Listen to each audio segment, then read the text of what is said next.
Selamat datang di channel SM Media dengan gue Erwin yang seperti biasa akan memberikan kalian referensi racun buat kalian yang doyan dengan teknologi ataupun gear-gear produksi konten kreatif. So kalau kalian tertarik, langsung aja subscribe dan aktifin tombol notifikasinya biar nggak ketinggalan update-update terbaru dari kita. Tadi kayaknya suara gue fals, tapi nggak tahu, kita lanjut aja lah ya. Dan so, kali ini gue dikirimin sebuah keyboard mekanik yang menurut gue cakep banget dari toko DOS yang dapat mengkomplement setup minimalis gue. Ini adalah Keychron K2 atau K2 wireless mechanical keyboard yang dijual dengan harga Rp1.400.000-an. Memang bukan harga yang low budget, tapi memang keyboard ini berada di kelas keyboard mekanik yang cukup tinggi.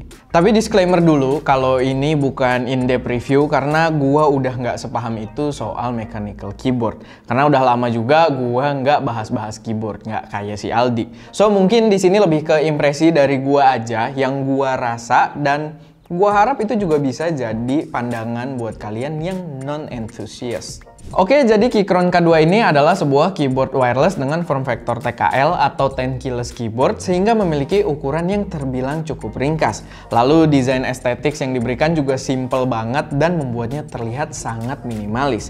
Aksen warna yang diberikan terkesan agak flat dengan opsi keycaps berwarna oranye pada tombol escape dan juga RGB button untuk memberi komplement pada overall desainnya.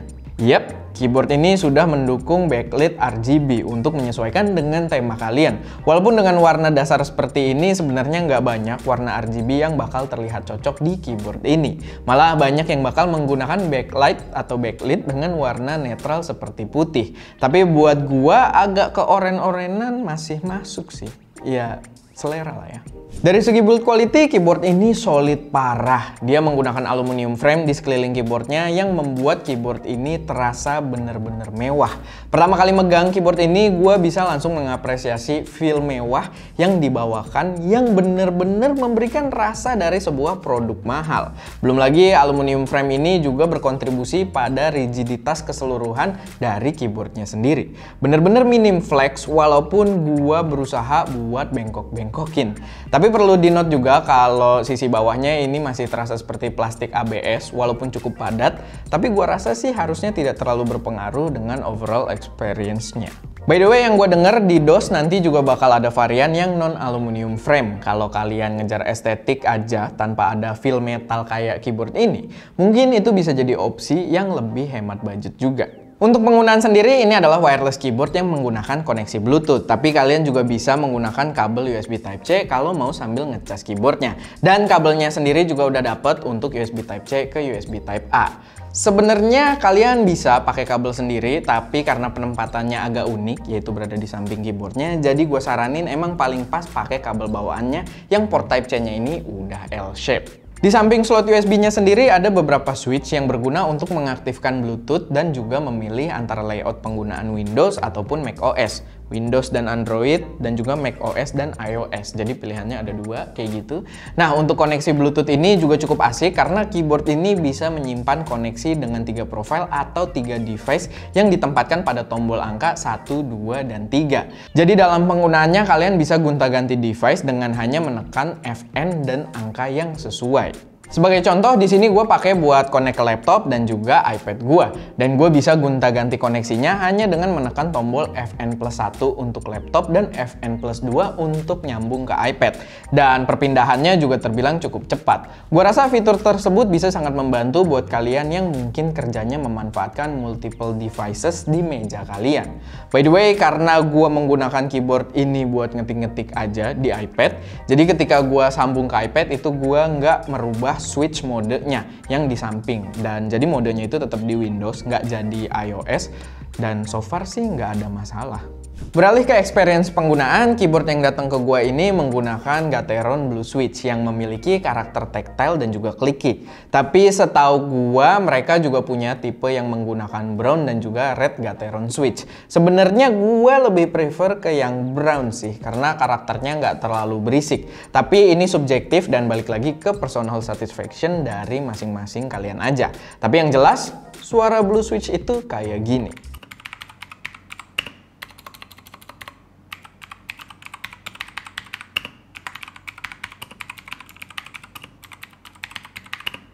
Lalu dalam penggunaannya sendiri, banyak yang menganggap kalau keyboard ini terbilang cukup tinggi. Dan buat kalian yang mungkin biasa nyenderin pergelangan tangan kalian atau palm kalian ini di atas meja, itu alangkah lebih baik mungkin menggunakan palm rest tambahan. Buat gue pribadi sih nggak terlalu masalah ya, karena kebiasaan gue kalau ngetik itu pergelangan gue agak melayang, atau karena keyboardnya, gue itu biasa keyboardnya agak jauh di atas meja, sehingga gue biasanya yang gue senderin adalah pergelangan tangan gue, sehingga si palmnya melayang. Tapi ya balik lagi, itu adalah preferensi masing-masing aja. Lalu buat keycapsnya sendiri, gue suka banget. Selain aksen warnanya yang cukup simple, menurut gue feel finishingnya juga memberikan rasa yang cukup premium ketika bersentuhan dengan jari kita saat kita mengetik. Entah terdengar something wrong atau enggak di kalian, tapi itu menurut gue, entah kenapa finish dop dari keycapsnya ini juga terasa cukup premium. Mungkin karena mereka juga menggunakan bahan PBT pada keycapsnya. Paling nggak itu info yang gue dapat dari Aldi, kenapa dia bisa kerasa premium untuk keycapsnya. Overall, ini adalah sebuah keyboard yang menarik dan mungkin wajib untuk kalian pertimbangkan. Di experience gue, estetiknya asik, simple karena dia wireless juga, nggak mengganggu ruang di meja kita, dan dari segi penggunaan juga memberikan experience pengetikan yang memuaskan. Tinggal sesuaikan aja jenis switch sesuai dengan selera kalian. Gue tadi mau kepleset tapi nggak apa-apa. Dan itu aja sedikit pembahasan gue soal keyboard ini. Sorry kalau mungkin nggak terlalu in-depth, tapi gue harap udah bisa memberikan gambaran yang cukup jelas buat penggunaannya. Dan mungkin bisa jadi referensi buat kalian yang mau setupnya kelihatan tambah keren. Dan kalian bukan entusias gitu ya, jadi yang nggak in-depth banget juga. Dan ya udah itu aja sih. Kayak biasa kalau misalkan ada koreksi, saran, atau pertanyaan, silahkan taruh aja semuanya di kolom komentar. Dan seperti biasa juga, jangan lupa buat like video ini kalau kalian suka, share ke teman-teman kalian yang mungkin tertarik, dan pastinya subscribe ke channel SM Media untuk mensupport kami terus memberi konten yang lebih berkualitas dan bermanfaat di masa mendatang. Jangan lupa juga follow Instagram @stmedia dan @erwin_chuy. Harusnya gue ngomong di awal sekali ya, biar banyak yang follow gue, tapi nggak apa-apa. Itu aja, biar nggak ketinggalan update-update yang lainnya juga. Dan ya, itu aja. Gua Erwin, di belakang kamera ada Skopitro, dan jangan lupa berkarya. Desain estetik yang diberikan juga simple banget dan membuatnya terlihat sangat minimalis. Aksen warna yang diberikan terkesan agak flat dengan opsi keycaps berwarna oranye, itu patah banget lagi. Opsi keycaps. Dan kabelnya sendiri juga udah dapat untuk jenis USB Type-C ke USB Type. Astagfirullah. Kiri itu udah dapet, jadi nggak perlu cari-cari lagi. Kita udah dapet kabel USB Type-C ke itu ya, astagfirullah, jam. Tapi kalian juga udah dapat menggunakan juga bisa. Udah dapetnya kan. Gue saranin emang paling pas pakai kabel bawaannya aja yang port Type-C-nya ini udah L-shape.